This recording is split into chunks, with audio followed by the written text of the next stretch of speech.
Good morning. Ito ako ngayon sa aking hacienda. Hacienda, hindi sa aking bakuran. Teka. Ito yung dragon fruit. Tingnan niyo ang ganda ng bulaklak. Puti ito. Meron yung minsan pula. Ayan. Ganda. Yan ang dragon fruit. Yan.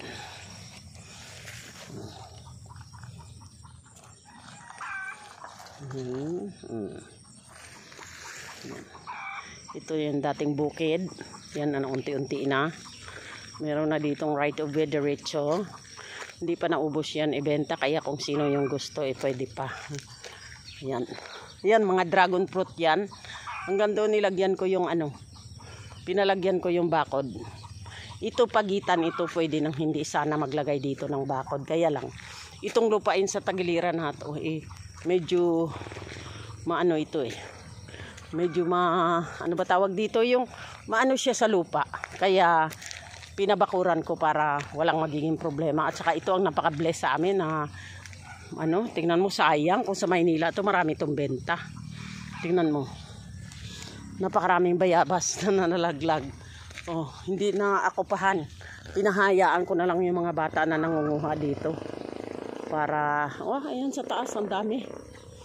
Ang ganda-ganda ng mga bunga sa tabi. Kung ako'y bata-bata pa siguro pinag-aakyat ko to at kinuha at ibebenta at mahal pa rin ang bayabas. Pero siyempre tingnan mo nga hindi natin aanuhin at medyo may edad na nga.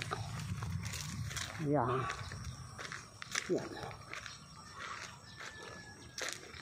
Ganyan lang.